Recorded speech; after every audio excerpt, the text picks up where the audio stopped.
2022-এর পর 2024 সালের লোকসভা নির্বাচনের পর দেখা যাচ্ছে শিলিগুড়ি শহরের 47টি ওয়ার্ডের মধ্যে 46টি ওয়ার্ডেই লিড পেয়েছে বিজেপি এবং শুধুমাত্র একটি ওয়ার্ডে লিড পেয়েছে তৃণমূল কংগ্রেস।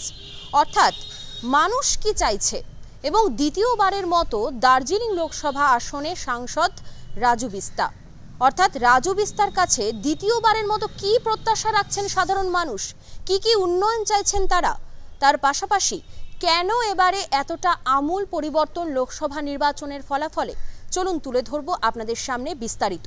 নমস্কার, আপনারা দেখছেন বিগ নিউজ, সঙ্গে রয়েছি আমি সুস্মি। চলুন একবার এই বিস্তারিত তথ্য আপনাদের সামনে আমরা তুলে ধরি। লোকসভা নির্বাচনে রাজ্যের শাসক দলের জয় জয়কার, তবুও চিন্তা যেন পিছু ছাড়ছে না ঘাসফুল শিবিরের। জয়লাভের পর কোথাও যেন ভাটা পড়েছে এই জয়ে। গত কয়েকদিন আগে শেষ হলো 2024-এর লোকসভা নির্বাচন। প্রায় 1.5 মাস ধরে দেশ জুড়ে চলে গণতন্ত্রের সবচেয়ে বড় এই উৎসব। গত 4 জুন নির্বাচনী ফলাফল ঘোষণা হয়। ফলাফল ঘোষণা হতেই রাজ্যে আসন সংখ্যা তুলনামূলকভাবে অনেকটাই কম থাকে বিরোধী শিবিরের। মাত্র 12টি আসনে নিজেদের মাটি শক্ত করতে পারে বিজেপি, আর একটিতে কংগ্রেস। বাকি 29টি আসনের ক্ষমতা দখল করে রাজ্যের শাসক দল। যথারীতি খুশির হাওয়া শাসক শিবিরে। তবে কয়েকদিন যেতে না যেতেই সেই খুশিতে যেন ভাটা পড়ে ঘাসফুল শিবিরে। নির্বাচনী ফলাফলের রিপোর্ট কার্ড হাতে পেতেই কপালে চিন্তার ভাঁজ পড়ে তৃণমূলের শীর্ষ নেতৃত্বদের। কারণ বেশিরভাগ লোকসভা কেন্দ্রেই শহরে পিছিয়ে রাজ্যের শাসক দল। উত্তর কিংবা দক্ষিণের ছবিটা প্রায় একই। গ্রাম থেকে সর্বত্র এগিয়ে তৃণমূল। অর্থাৎ এই লোকসভা নির্বাচনে রাজ্যের গ্রামগুলো যেন কোনো মতে পার করিয়ে দিয়েছে রাজ্যের শাসক দলকে। তবে উত্তরবঙ্গে কোচবিহার বাদে সমস্ত আসনই বিরোধী শিবিরের খাতায়। বরাবরের মতো গেরুয়া ঝড় উত্তরে, ঠিক তেমনই উত্তরবঙ্গের প্রবেশদ্বার শহর শিলিগুড়িতেও মুখ থুবড়ে পড়েছে শাসক শিবির। প্রসঙ্গত, গত 2022-এ শিলিগুড়ি কর্পোরেশনের নির্বাচনে শিলিগুড়ির 47টি ওয়ার্ডের মধ্যে সংখ্যা গরিষ্ঠতায় অনেকটাই এগিয়ে ছিল ঘাসফুল শিবির। তাই বিপুল সংখ্যক ওয়ার্ড নিয়ে দীর্ঘদিনের বাম বোর্ডকে পরাজিত করে ক্ষমতায় এসেছিল তৃণমূল এবং গঠন করেছিল শিলিগুড়ি পুর নিগমের বোর্ড। তবে 2 বছর কাটতে না কাটতে লোকসভা নির্বাচনে শিলিগুড়ি পুর নিগমে আবার আমূল পরিবর্তন। 47টি ওয়ার্ডের মধ্যে মাত্র একটিতে লিড পেয়েছে তৃণমূল, বাকি 46টি ওয়ার্ডে লিড পেয়েছে বিজেপি।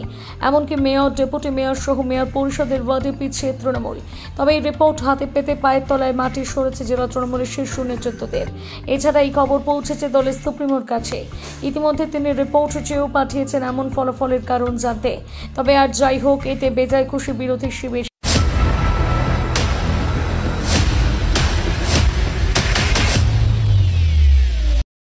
আসলে এটা তো একটা বড় ফেলিয়ার। মানে ইন্ডিভিজুয়ালি, মানে আমি আমার কথা বলতে পারি, আমি আমার ওয়ার্ডে ফেল করেছি। কেন ফেল করছি তার হয়তো একটা উত্তর না, সেটা হয়তো বিভিন্ন ধরনের কারণে আমরা ফেল করেছি।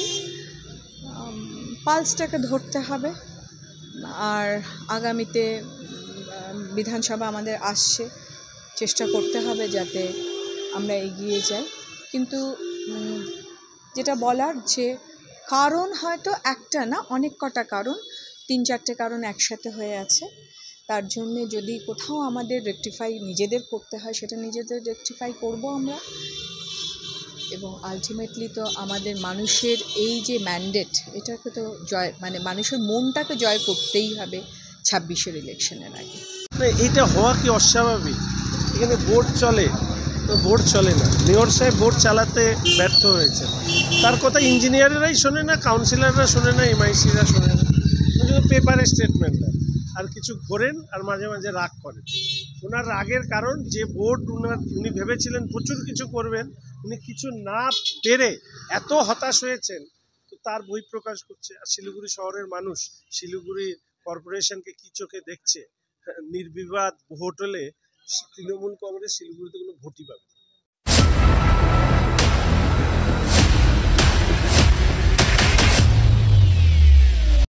রাজু বিস্তা দার্জিলিং জেলার সাংসদ হলো, তো কি চাইছেন শিলিগুড়ির উন্নয়নের ক্ষেত্রে? সাধারণ জনগণ হিসেবে চাইব শিলিগুড়ির রাস্তাঘাট, ট্রাফিক ব্যবস্থা, ঠিক আছে, জল, ঠিক আছে, শিক্ষা, স্বাস্থ্য, এগুলো যাতে উন্নতি ঘটে। তার কারণ মানুষের তো প্রাথমিক চাহিদা শিক্ষা, স্বাস্থ্য এবং খাদ্য, ঠিক আছে, এবং কর্মসংস্থান, ঠিক আছে। তো একজন জনপ্রতিনিধি হিসেবে যখন শিলিগুড়ির মানুষ তাকে নির্বাচিত করেছে, তার মানে এই নয় যে সে 5 বছর ঘরে বসে থাকবে বা ভোটের আগে এসে বলবে যে এটা করব সেটা করব, সেটা না। যেহেতু জনগণের জন্য 5 বছরের জন্য নির্বাচিত হয়েছে, 5 বছরই যাতে মানুষের জন্য কাজ করতে পারে এবং সেই কাজগুলো দেখাতে হবে, ঠিক আছে, যাতে শিলিগুড়ির মানুষ উপকৃত হয়, ঠিক আছে। ট্রাফিক ব্যবস্থা থেকে শুরু করে ন্যাশনাল হাইওয়ে, এশিয়ান হাইওয়ে যেগুলো রয়েছে সেগুলো, রাস্তাঘাট ঠিকঠাক এবং সাধারণ মানুষের যে সমস্যাগুলো রয়েছে সেই সমস্যাগুলো সমাধান মানুষের পাশে যাতে থাকে, ঠিক আছে। স্বাস্থ্য ব্যবস্থাটাগুলো ঠিক করতে হবে এই দিক থেকে। তনয় সরকার। প্রথমত এর আগেও উনি একবার এমপি ছিলেন, তখন আমি তেমন কিছু তার কাজ আমি দেখতে পাইনি।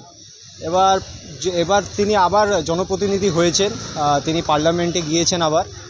তার থেকে আশা রাখবো যাতে শিলিগুড়ির উন্নয়নটা ভালোভাবে করুন তিনি, এবং কিছু কিছু জায়গায় আমাদের শিলিগুড়ির যারা খেলোয়াড়রা আছে বা যারা বাচ্চা বা ইউথ যারা আছে তারা কিন্তু খেলার মাঠ কিন্তু পাচ্ছে না, ঠিক আছে। তো সেই জায়গায় তিনি যদি দেখেন যে খেলার মাঠগুলা যদি করা যায়, ঠিক আছে, তার সঙ্গে বিভিন্ন ধরনের আরও এক্সট্রা কারিকুলার যদি ইনস্টিটিউট তিনি গড়ে উঠতে পারেন, সেটা খেলার জন্য হোক বা সেটা হচ্ছে কোনো একটা বিষয় নিয়ে হোক, বিষয়কেন্দ্রিক, যেমন মাস কমিউনিকেশন নিয়ে ভালো ইনস্টিটিউট বা সিঙ্গিং নিয়ে বা ড্রামা নিয়ে ইনস্টিটিউট যদি করতে পারে গভর্নমেন্ট থেকে, সেটা একটা ভালো জিনিস। এবং শিলিগুড়ি হচ্ছে অনেক কটা দেশের সঙ্গে শিলিগুড়ি বর্ডার লাগে, তো এখানে যদি একটা আন্তর্জাতিক ক্রিকেট স্টেডিয়াম, ক্রিকেট বা সব খেলার জন্য যদি একটা স্টেডিয়াম করে, সেখানে কিন্তু বিভিন্ন মানুষের, যেমন বাংলাদেশের টিম যদি খেলতে আসে বা নেপালের টিম যদি খেলতে আসে, শিলিগুড়িতে অনেক বড় বড় ক্রিকেট টুর্নামেন্ট হয়, তো সেগুলোও যাতে অর্গানাইজ করতে পারে আমাদের লোকাল ক্লাব বা হচ্ছে লোকাল অর্গানাইজেশনরা, তাহলে সেখানেও সুবিধা হবে এবং আন্তর্জাতিক যেগুলো খেলা হয় সেগুলো সুবিধা হবে করার জন্য। আমরা কিন্তু তুলে ধরলাম সম্পূর্ণ তথ্য। একদিকে আমরা তুলে ধরলাম সাধারণ মানুষ কি চাইছে, কি উন্নয়ন তারা দেখতে চাইছে শিলিগুড়ি শহরে। অপরদিকে আমরা বিভিন্ন রাজনৈতিক দলের মতামতও কিন্তু জেনে নিলাম, এবং সব মিলিয়েই যে তথ্য সামনে উঠে আসলো, অর্থাৎ 2022-এর পর 2024-এর লোকসভা নির্বাচনের ফলাফল ঘোষণার পর যেমনটা দেখা যাচ্ছে, শিলিগুড়ি শহরের 47টি ওয়ার্ডের মধ্যে একটি শুধুমাত্র লিড পেয়েছে তৃণমূল, বাকি 46টি ওয়ার্ডে লিড পেয়েছে বিজেপি। যদিও আমরা 2022-এর কথা যদি বলি, 2022-এর নির্বাচনে ঠিক এর উল্টো চিত্রটা কিন্তু দেখা গিয়েছিল, কারণ সেখানে কিন্তু দেখা গিয়েছিল শিলিগুড়ির 47টি ওয়ার্ডের মধ্যে বেশিরভাগ ওয়ার্ডেই লিড পেয়েছিল তৃণমূল এবং বাদবাকি কিছু ওয়ার্ডে লিডে ছিল বিজেপি। কিন্তু এবারে এতটা আমূল পরিবর্তন, অর্থাৎ কি চাইছেন সাধারণ মানুষ, কিন্তু সব তথ্য অনুযায়ী যদি আমরা বলি, সেখানে কিন্তু বিচার বিবেচনায় উঠে আসছে সাধারণ মানুষ কিন্তু শুধুমাত্র উন্নয়নের লক্ষ্যই চাইছেন এবং উন্নয়নের লক্ষ্যেই কিন্তু ভোট দিয়েছে সাধারণ মানুষ। এবং যার কারণেই 2024-এর লোকসভা নির্বাচনের ফলাফলে কিন্তু দেখা যাচ্ছে শিলিগুড়িতে কিন্তু বেশিরভাগ ওয়ার্ডেই লিড পেয়েছে বিজেপি, বাকি একটি ওয়ার্ডে শুধুমাত্র লিডে তৃণমূল। এবং সেখানে দাঁড়িয়ে মানুষ যেমনটা চাইছেন শিলিগুড়ি শহরের যত উন্নয়ন করা সম্ভব সেই উন্নয়ন যাতে করা হয়। এবং দ্বিতীয়বারের মতো আমরা জানি দার্জিলিং লোকসভা কেন্দ্রে কিন্তু সাংসদ আরও একবার রাজু বিস্তা, এবং রাজু বিস্তার কাছে কিন্তু মানুষের প্রত্যাশা এবারে আরও বেশি, আরও উন্নয়ন তারা চাইছেন রাজু বিস্তার হাত ধরে যাতে সম্পন্ন হয়। এবং সব মিলিয়ে আমরা বলতে পারি শিলিগুড়ি শহরে পরবর্তীতে কি কি উন্নয়ন হতে চলেছে এবং শিলিগুড়ি শহর আরও কতটা উন্নয়নের লক্ষ্যে এগিয়ে যাবে, সেদিকেই কিন্তু এখন চোখ থাকবে সকলের। এমনই একাধিক খবরের আপডেট নিয়ে আবার আপনাদের সঙ্গে আমরা যুক্ত হয়ে যাওয়ার চেষ্টা করব। ততক্ষণের জন্য আপনারা দেখতে থাকুন বিগ নিউজ, সঙ্গে থাকুন বিগ নিউজের। শিলিগুড়ি থেকে সুস্মিতা সেনগুপ্তের রিপোর্ট, বিগ নিউজ। ধন্যবাদ।